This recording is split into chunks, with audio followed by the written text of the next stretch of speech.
अब हम चर्चा शुरू करते हैं योग वशिष्ठ के 5वें प्रकरण यानी उपशमन प्रकरण के दूसरे भाग पे। तो दूसरे भाग में वशिष्ठ शरीर और आत्मा के भेद का एक सुंदर दृष्टांत से समझाते हैं। वो कहते हैं कि जैसे दीपक दीपक और उसका प्रकाश। तो दीपक उस जड़ है, प्रकाश चेतन। लेकिन दीपक जो है बुझे तो भी सूर्य का प्रकाश रहता है। वैसे ही शरीर जड़ है, आत्मा चेतन। शरीर रोगी होता है, आत्मा नहीं। शरीर मरता है, आत्मा नहीं। जब ये भेद स्पष्ट हो जाता है तब शरीर की बीमारी, वृद्धावस्था और मृत्यु का भय नहीं लगता। तो ये अंतर देखने के बाद फिर बताने के बाद फिर वशिष्ठ आगे जड़ और चेतन के भेद को विस्तार से समझाते हैं। वो कहते हैं कि पृथ्वी, जल, अग्नि, वायु, आकाश ये पांचों तत्व जड़ है। शरीर भी जड़ है। मन, बुद्धि यह भी एक दृष्टि से जड़ है, क्योंकि स्वयं प्रकाशित नहीं होते, आत्मा के ही प्रकाश से प्रकाशित होते हैं। केवल आत्मा चेतन है, क्योंकि वह स्वयं प्रकाशित है। जब जड़ को जड़ जानते हैं और चेतन को चेतन, तब भ्रम मिट जाता है। जड़ की पूजा करना, जड़ से प्रेम करना, यह ज्ञान है।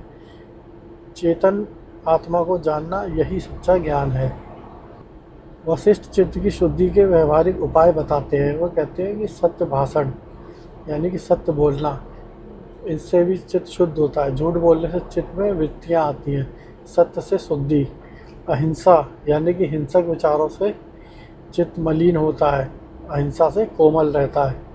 फिर अगला उपाय बताते हैं ब्रह्मचर्य यानी कि ऊर्जा का सदुपयोग साधना में। फिर संतोष, जो संतोष में है उसे तृप्त रहना और चित्त को शांत रखना आता है।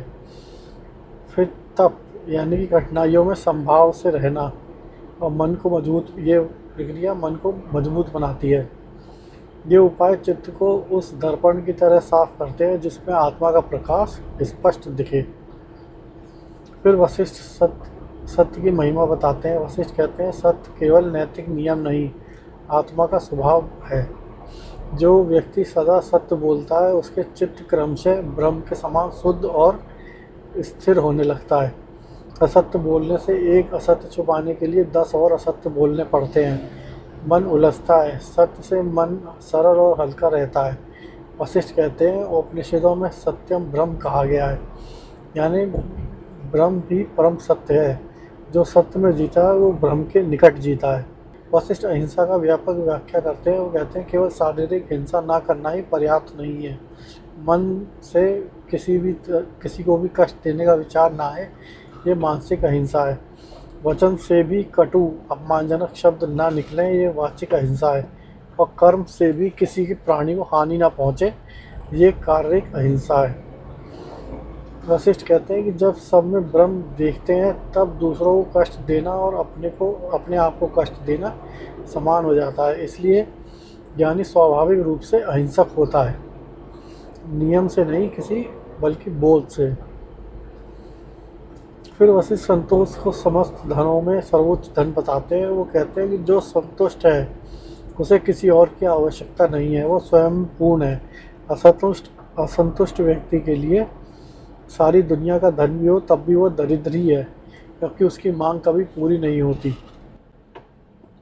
वशिष्ठ स्पष्ट करते हैं कि संतोष का अर्थ आलस्य नहीं है। ज्ञानी पूरी शक्ति से काम करता है और पर फल की लालसा नहीं रखता। जो मिलता है उसे प्रसाद बांधता है और यह संतोष बाहर से नहीं थोपा जा सकता, बल्कि यह आत्मज्ञान से स्वतः ही प्रकट होता है।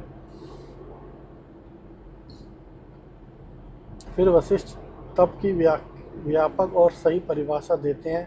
वो कहते हैं तप का अर्थ केवल शरीर को कष्ट देना नहीं, जैसे धूप में खड़े रहना या भूखे रहना, यह वास्तविक तप नहीं है। वास्तविक तप है कठिन परिस्थितियों में मन को स्थिर और शांत रखना। जब मान अपमान, लाभ हानि, सुख दुख आए और चित्त विचलित न हो, यह मानसिक तप है। जब वाणी पर संयम हो, कटु शब्द ना निकलें, यह वाचिक यानी वचनों का तप है। जब शरीर को अनुशासन में रखा जाए, यह शारीरिक तप है। तीनों मिलकर चित्त को इतना मजबूत बनाते हैं कि वो आत्मा के बोध को सहन कर सके। वशिष्ठ स्वाध्याय के दो अर्थ बताते हैं। पहला अर्थ शास्त्रों का अध्ययन, विशेषतः उपनिषद, गीता और ऐसे ग्रंथ जो आत्मज्ञान की ओर ले जाएं। दूसरा स्वयं अध्ययन, यानी कि अपने आप को जानना कि मैं कौन हूँ। इस प्रश्न का निरंतर विचार। पहला स्वाध्याय बाहरी ज्ञान देता है, दूसरा भीतरी ज्ञान देता है। दोनों मिलकर साधक को परिपक्व बनाते हैं। और वशिष्ठ कहते हैं जो शास्त्र पढ़ता है वो अपने भीतर नहीं देखता, वो उसका पाठन अधूरा है। और जो केवल भीतर देखता है वो शास्त्र के मार्ग के सहारा नहीं लेता है, वो भटक सकता है। फिर वशिष्ठ आगे ईश्वर प्राणिधान को साधन की सर्वोच्च अवस्था बताते हैं। प्राणिधान का अर्थ वो बताते हैं कि पूर्ण समर्पण। वो कहते हैं ये भाव कि हे प्रभु मैं नहीं तू ही है, मेरा कुछ नहीं सब तेरा है और मेरी इच्छा नहीं तेरी ही इच्छा हो। यह भाव जब हृदय की गहराई से आता है तब अहंकार का बोझ उतर जाता है, साधक हल्का हो जाता है। और जब मैं का बोझ नहीं तो मेरी समस्या का भी नहीं। वशिष्ठ कहते हैं कि यह दुर्बलता नहीं, यह परम शक्ति है। समर्पण में अहंकार का अंत है और अहंकार के अंत में ईश्वर का प्रकाश है।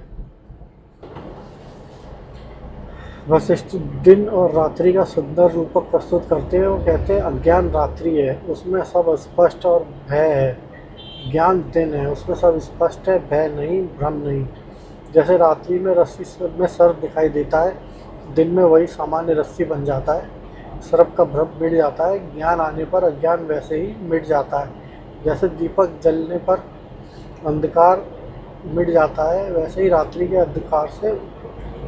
के अंधकार को लड़कर नहीं हटाया जा सकता, बस दीपक जलाया जाता है। और वैसे ही अज्ञान से लड़ने की जरूरत नहीं है, ज्ञान का दीपक जलने की बस आवश्यकता है। वशिष्ठ एक गहरा सत्य कहते हैं कि ज्ञानी बाहर से सब कुछ करता है पर भीतर से कुछ नहीं करता। वो बोलता है, चलता है, काम करता है, मैं कर रहा हूँ, यह भाव नहीं है।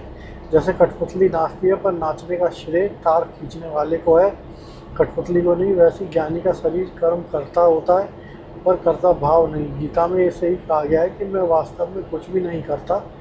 यह कर्म अकर्म और अकर्म में कर्म की अवस्था ज्ञानी की विशेषता होती है। वशिष्ठ सुख, दुख और मोक्ष के मूलभूत अंतर को स्पष्ट करते हैं। वे कहते हैं कि सुख क्षणिक है, यह आता है जाता है। सुख बाहरी कारणों पर निर्भर है, धन मिले तो सुख, ना मिले तो दुख। मोक्ष शाश्वत है, वह एक बार होता है और सदा के लिए रहता है। फिर मोक्ष किसी बाहरी कारण पर निर्भर नहीं करता, वह आत्मा का स्वभाव है। सुख का एक अनुभव है, मोक्ष की एक अवस्था है। सुख की खोज में लगे लोग जीवन भर भटकते हैं, मोक्ष की खोज में भटकना नहीं पड़ता, केवल भीतर देखना पड़ता है।